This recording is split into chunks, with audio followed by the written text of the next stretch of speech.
kodi yangu mimi Muislamu inayochukuliwa ya wafanyabiashara wa Kiislamu inayochukuliwa, fedha ile kuna kundi moja limejitenga kuisubiri na kuichukua.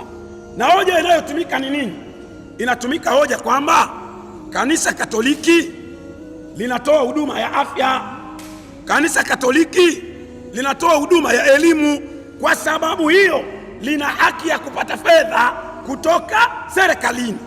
Sasa twende kwenye hali ya kawaida. Shule gani ya kanisa Katoliki ambayo ukienda wewe kumpeleka mtoto wako unalipa ada sawa na serikali? Shule gani? Mtajieni shule moja tu. Shule zote za makanisa Katoliki ada yao haina tofauti na shule za private. Kwa nini pesa ya Watanzania wote wapewe watu ambao ni kakikundi ka wajanja fulani kamekaa kanachukua hiyo pesa, alafu wanakuambia haki?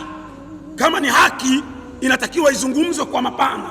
Hauwezi kuzungumzia haki kwenye jambo unalolipenda wewe tu. Kama ni haki ianze kwenye maeneo hayo.